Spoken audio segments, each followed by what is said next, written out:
My name is Gusti Maharani. You can call me Tia. I will do storytelling The Selfish Giant. The Selfish Giant. Every afternoon, as they were coming from the school, the children used to go and play in the giant garden. It was a large garden with soft green grass. Here and there, over the grass stood beautiful flowers like stars, and there were 12 peach trees that in the springtime broke out in the delicate blossom of pink and purple, and in the autumn bore rich fruit. The birds sat on the trees and sang songs sweetly that the children used to stop games in the other to listen to them. How happy we are here, they cried to each other. One day, the giant came back. He had been to visit his friend the Carnage Ogre, and had stay with him for 7 years. After the 7 years were over, he had said all that he had to say, for his conversation was limited, and he had determined to return to his own castle. When he arrived, he saw the children playing in the garden. "What are you doing here?" he cried, very gruff voice, and the children ran away. "My own garden is my own garden," said the giant. "Anyone can understand that, and I will allow nobody to play in the but myself." So he built a height well around it and put up a native bird. He was a very selfish giant. The poor children had no hair to play. And all over the country there were little blossom and little bird. Only in the garden of the selfish giant it was still winter. The bird did not care to sing in it as there were no children and no trees forget to blossom.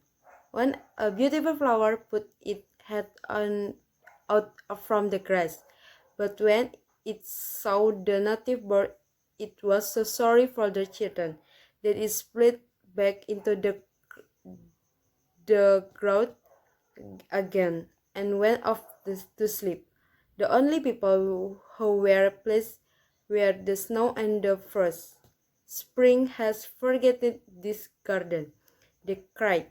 "So we will live here all day." Here great white clock, and the frost painted all the trees silver. Then they invite the Northwind to stay with them, and he came. He was wrapped in fur, and he wrote all day about the garden and laid the camel pot down. "This is delightful sport," he said.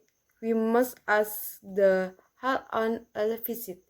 So the hall came every day for 3 hours. They rattled on the roof of the castle till he broke most of the slate, and then he ran round the garden as fast as he could go. He was dressed in grey, and his breath was like ice. I cannot understand why the spring is so late in coming," said the selfish giant as he sat at the window and looked at his cold white garden.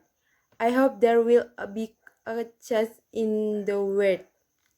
But no spring never came, nor the summer, no the autumn gave golden fruit to every garden, but not then giant garden she gave none. He is not selfish," she sighed.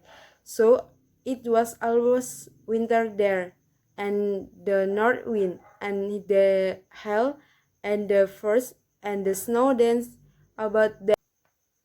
One morning, the giant was lying awake in bed when he heard some lovely music. It sounded so sweet to his ears that he thought it must be the king music passing by. It was really only a little lane singing outside his window, but it was so long since he he had heard a bird sing in his garden that is some to him to be the most beautiful music in the world.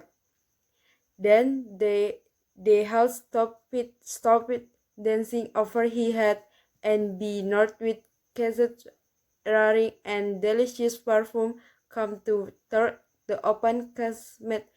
I believe the spring has come at last, said the giant, and he jumped out of bed and looked out. What did he see? He saw a most wonderful sight. Through a little hole in the wall the children had crept in, and they were sitting in the bright of the trees. In every tree that could see there was a little child, and the dads were so glad to have the children back again that they had comforted themselves with blossom and were waving their army mantle above the children's head. The bird was flying about and twittering with delight, and the flowers were looking up toward the green grass and looking. It was a lovely sense, only in one corner it was still winter. It was the farthest corner of the garden, and in it was standing a little boy.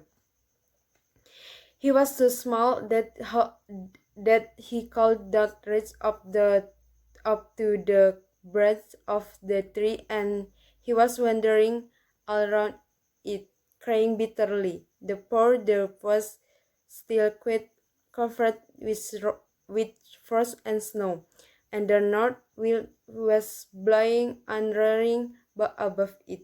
"Climb up, little boy," said the tree, and it bent its branches down as low as it could, but the boy was too tiny, and the giant heart melted as he looked out. "How selfish I have been," he said. "Now I know why the spring will not come here. I will put their poor little boy on the top of the tree, and then I will knock down the well, and my garden shall be the children's playground forever and ever." He was really very sorry for what he had done. So he crept downstairs and opened the forget door quite softly and went out into the garden.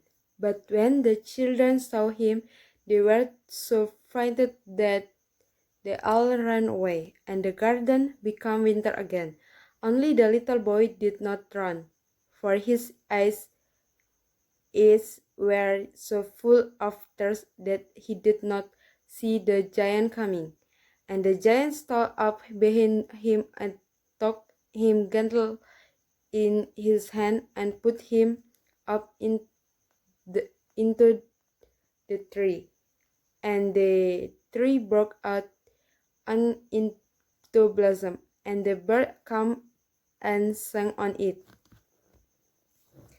And the little boy stretched out his two arms and flung them round the giant's neck and kissed him. And the other children, when they saw that the giant was not weak any longer, came running back, and with them came the spring. "It is your garden now, little children," said the giant, and he took a great axe and gnawed down the wall. And when the people were going to market at 12 o'clock, they found the giant playing with the children in the most beautiful garden they had ever seen. All day long they played, and in the evening they came to the giant to bid him goodbye. "But where is your little companion?" he said. The boy I put into the tree." The giant loved him the best because he had kissed him. "We don't know," answered the children. "He has gone away. You must tell him to be sure and come here tomorrow," said the giant. But the children said that they did not know where he lived and he had never seen him before, and the giant felt very sad, very sad. Every afternoon, when school was over, the children come and play with the giant. But the little boy whom the giant loved was never seen again. The giant was very kind to all the children, yet he longed for his first little friend, and often spoke of him. "Oh, I would like to see him," he used to say. Years went over, and the giant grew very old and feeble. He he could not play about anymore.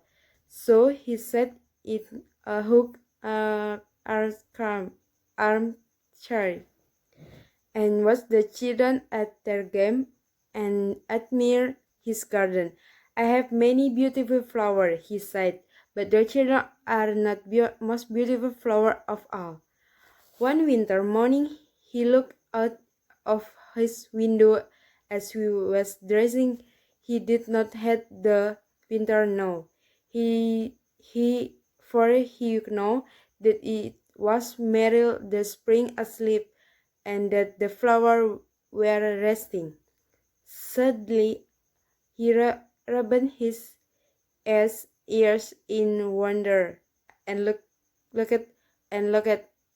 In the country was a marvelous thing. In the first corner of the giant was a tree quite covered with lovely blossom. Its branches were all golden, and silver fruit hung down from them. And underneath it stood the little boy he had loved. Don't start, ran the giant in great joy, and out into the garden he hastened across the grass and come near to the child. And when he come quite close, his face grey red with anger, and he thought, "Who had dared to wild thee?" For on the palm of the children's hand were the print of two nails, and the print of two nails were on the little feet. "Who wet there to tree?" cried the giant. "Tell me, that I might take my big sword and slow him." "Nay," answered the child, "but there are the word of love." "What art thou?" said the giant, and straight away fell on him, and knelt before the little child. And the child smiled on the giant, and said to him, "You let me play on in your garden. Today you shall come with me to my garden, which is paradise." And when the children ran in the afternoon, they found the giant living dead under the tree, and covered with white blossom. Thank you.